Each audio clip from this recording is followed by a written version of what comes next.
ഇന്ന് ജനുവരി 6, 2025 നമ്മുടെ ആദ്യത്തെ ട്രേഡാണ് ഇന്ന് നമ്മളിപ്പോൾ എടുത്തിട്ടുള്ളത്. അതായത് ബാങ്ക് നിഫ്റ്റി 2 സ്കാൽപ്പിംഗ് ആയിരുന്നു ഇന്നത്തെ നമ്മുടെ ട്രേഡ്. രണ്ടും പ്രോഫിറ്റബിൾ ആയിരുന്നു. നമുക്ക് ജസ്റ്റ് നമ്മുടെ ട്രേഡ് ഒന്ന് നോക്കി നോക്കാം. അപ്പോൾ ചാർട്ട് നോക്കുകയാണെങ്കിൽ നമ്മൾ ഈ ഒരു സോൺ എപ്പോഴാണ് മാർക്ക് ചെയ്തതെന്ന് വെച്ചാൽ 1-ാം തീയതി നമുക്കിവിടെ നല്ലൊരു ബയേഴ്സിൻ്റെ മൂവ്മെൻറ്റ് ഇവിടെ കാണാൻ പറ്റും. അതുകൊണ്ട് തന്നെ ഇതൊരു ഡിമാൻഡ് സോണായിട്ട് നമ്മൾ ഓൾറെഡി മാർക്ക് ചെയ്തു. ഈ ഒരു ഡിമാൻഡ് സോൺ മാർക്കറ്റ് എടുക്കുന്നത് ഇന്ന് 6-ാം തീയതി 5 മിനിറ്റ്സിലെ രണ്ടാമത്തെ ക്യാൻഡിലാണ്.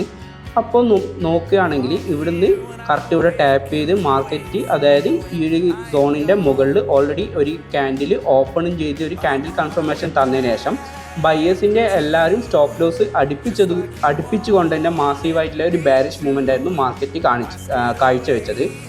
അതുകൊണ്ട് തന്നെ ഈ ഒരു ഗ്രീൻ ക്യാൻഡിലിൻ്റെ വിക്കിൻ്റെ അപ്പർ വിക്കും ലോവർ വിക്കും മാർക്ക് ചെയ്തിട്ട് നമുക്കൊരു ലിക്വിഡിറ്റി, സെല്ലേഴ്സിൻ്റെ ഒരു ലിക്വിഡിറ്റി ഏരിയ നമുക്കിവിടെ മാർക്ക് ചെയ്യാൻ പറ്റും. പോരാത്തതിന് 1 മിനിറ്റ് ടൈം ഫ്രെയിമിൽ നോക്കുകയാണെങ്കിൽ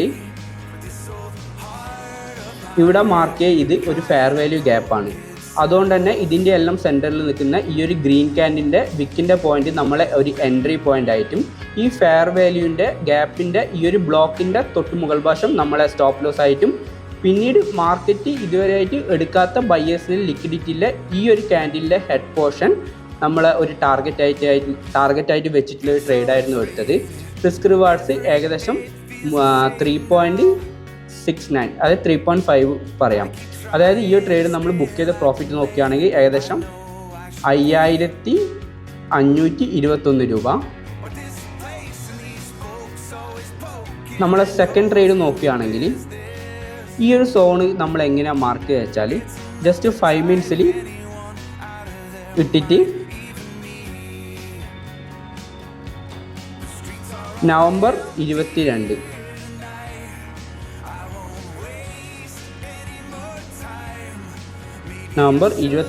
നമ്മൾ മാർക്ക് ചെയ്തൊരു സോണായിരുന്നു ഇത്. അത് നവംബർ 22 ചാർട്ട് നമ്മൾ നോക്കുകയാണെങ്കിൽ ഇവിടുന്ന് നല്ല രീതിയിലുള്ള ഒരു ബയേഴ്സിൻ്റെ മൂവ്മെൻറ്റ് നമുക്ക് ഇവിടുന്ന് കാണാൻ പറ്റും. അവിടെ സ്റ്റാർട്ട് ചെയ്ത് ഈ ഒരു ഏരിയയിലെ ലിക്വിഡിറ്റി എടുക്കാൻ വേണ്ടിയിട്ട് മാർക്കറ്റ് വീണ്ടും ഇവിടെ വരികയും ഈ ലിക്വിഡിറ്റി എടുത്തിട്ടാണ് മാർക്കറ്റ് മുകളിലോട്ടേക്ക് പോയിട്ട് ഉള്ളത്. അതുകൊണ്ട് തന്നെ ഈ ഒരു സോൺ നമ്മൾ മുന്നേ മാർക്ക് ചെയ്തിട്ടുണ്ടായിരുന്നു. ഈ ഒരു സോണായിരുന്നു നമ്മൾ സെക്കൻഡ് ട്രേഡ് എടുത്ത ഏരിയ.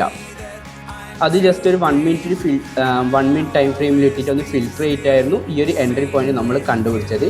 ഈ ഒരു ട്രേഡിൻ്റെ റിസ്ക് റിവാർഡ്സ് എന്ന് പറയുന്നത് ഏകദേശം 2.48, 2.5 കൂട്ടാം. ഈ ഒരു ട്രേഡ് നമ്മൾ ബുക്ക് ചെയ്ത പ്രോഫിറ്റ് എന്ന് പറയുന്നത് ഏകദേശം 4700 രൂപ. ടോട്ടലായിട്ട് നമ്മൾ ബുക്ക് ചെയ്ത പ്രോഫിറ്റ് എന്ന് പറയുന്നത് ഏകദേശം 10,221 രൂപ. ഈ ഒരു ട്രേഡ് നമ്മൾ നോക്കുകയാണെങ്കിൽ ഈ ഒരു ട്രേഡ് എടുക്കാൻ നമുക്ക് ആവശ്യമായ ക്യാപിറ്റൽ എന്ന് പറയുന്നത് ഏകദേശം ഈ ഒരു ട്രേഡ് എടുക്കാൻ നമുക്ക് ആവശ്യമായ ക്യാപിറ്റൽ എന്ന് പറയുന്നത് ഏകദേശം 94,000 രൂപയും വാങ്ങിച്ച ക്വാണ്ടിറ്റി എന്ന് പറയുന്നത് 90 ക്വാണ്ടിറ്റിയാണ്. ഫസ്റ്റ് ട്രേഡിൻ്റെ ബൈയിങ് എമൗണ്ട് എന്ന് പറയുന്നത് ഏകദേശം 85,000 രൂപയും വാങ്ങിച്ച ക്വാണ്ടിറ്റി എന്ന് പറയുന്നത് ഏകദേശം 105 ക്വാണ്ടിറ്റിയാണ്.